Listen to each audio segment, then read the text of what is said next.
shit's in the safe. Got me a spot out the way. Nigga just tryna be safe. Let's get to sports talk.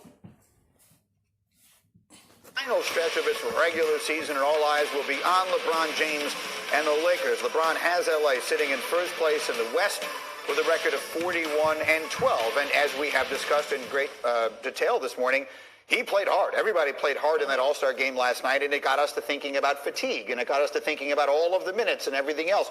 So Doris Burke, who's with us this morning, and we're so thrilled to have you here, how do you anticipate the way they manage LeBron the remainder of this season? He's the single most compelling character in the game. He remains that, right? And they have managed to the greatest degree possible what's happened this year. He's averaging a career low in minutes. He's averaging a career high in threes attempted and a career low in free throws attempted. So you get some sense of stylistically what he's trying to do. This guy in year 17, 25 points, almost 11 assists. They want to know the reason. They want to know how you got to be concerned about something about LeBron. He been in this league 17 years. He know how to pace himself to not be tired come playoff time. He's a veteran. He know what it takes to not burn himself out when that time comes. It might look like he's playing a bunch of minutes, but he's really not. They know how to manage his minutes to make sure he be fresh and ready to go come that time in the playoffs. And it's going to be a point that he's going to wind up sitting down and getting ready for the next season, and that's the playoffs. So don't be concerned about something. You heard what she said. He averaging low in minutes. And he having lower on free throws. So you can tell what he's trying to do to protect himself so he don't have that reason to be burnt out. And 7.8 rebounds. And I want to give you just a little bit of perspective on how impactful this man is. When he's on the floor, his team is almost 11 points better than their opponent. When he's off the floor, they're almost 3 points worse. That would be like the difference between the 73-win Warriors and the current version of the Bulls and Wolves, who are an absolute disaster. Can I ask you a question, Doris? I feel like LeBron is possessed. He's trying to win the battle or lose the war, because we said, and it was a lot of people out there saying that he was done, but now he's trying to come back and win that MVP. But we know that when he goes into playoffs, the matchup, the collision course he's on is with the Clippers. Correct. So then they can throw three able bodies at him. They can throw Marcus Morris at him. They can throw Paul George at him. They can throw Kawhi Leonard on him. Like, how is he really compromising himself by trying to prove a point? I don't think he is. Listen, what I appreciate most about LeBron James in this era of load management, which is such a distinct, polarizing issue, is that he wants to show up very much the way Michael Jordan did. He feels a responsibility to the fans on a nightly basis. But listen, that margin is razor thin. You're a professional athlete. What if he tweaks his hamstring? That's such a fine... Don't think like that. What if he do that? Trust me. He ain't take care of his body for no reason. He know he want to play a certain amount of years in the NBA. That's why he took care of his body early. Everyone trying to be concerned of what if something happen to him. Why do you want something to happen to him? Why?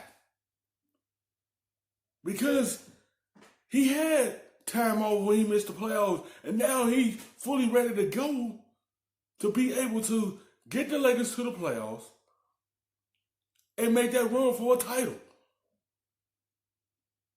Like, he ain't playing that many minutes. It might seem like that, but trust me, he got that mindset that he know how to handle himself and keep himself out of harm's way. That's why he took care of his body early. line between success and failure, particularly because his team is so poor with him off the floor. You mentioned that and how poor the Lakers are without LeBron out there. Do you think that he expected to be number one in the West right now? I don't believe so. I don't want to put words in their mouth, but I do not believe they came in thinking that the chemistry between he and AD would be as seamless as it is. Their roster defensively with Avery Bradley is probably a little bit better than people thought.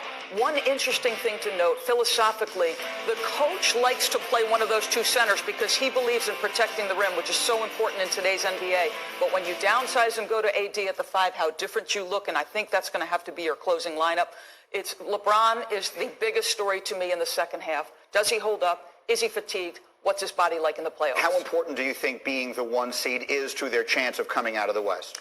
I think they're going to play the Clippers in the finals. That's what I truly believe. And that could feel like a Lakers home game no matter what. No matter what. That's what I'm thinking. Right? 7 games in the same building. Like, that's how he's going to be fatigued. All-Star break. They get a few days off before they come back and play. Trust me, they're going to rest him at some point. Not right now. He's going to be ready for the last stretch of this season. Everyone is shocked that the Lakers are sitting at 41-12. They shocked that they at the top of the West. That's why you have a good lead on their team. They play a whole season together. Even though they missed some games, but they've been together most of the season. That's why you see that chemistry is there. Because they play mostly the whole season together. That's why that chemistry is right there. Everyone thought they were going to have issues, and it turned out to not be an issue. And everyone is shocked to see the Clippers having an issue. You know why they having an issue? Because they 2 stars don't practice together. Then one of their stars out of the lineup, low managed, either hurt, then some of their players either hurt as well. So that's why you see that. That's why you see everything a little bit shaking up right now. Yeah, the Clippers gonna get their chemistry together. It just once everyone back healthy, they gonna see them to come together. Everyone shocked the Lakers. They thought the Lakers would be like that, but they not. Regardless of who's 1 and who's 2. That is correct. So I'm not sure for them 1 or 2 matters. Thank you for watching ESPN on YouTube. For more sports and analysis. Better look back at the rub, nigga, I gotta be safe.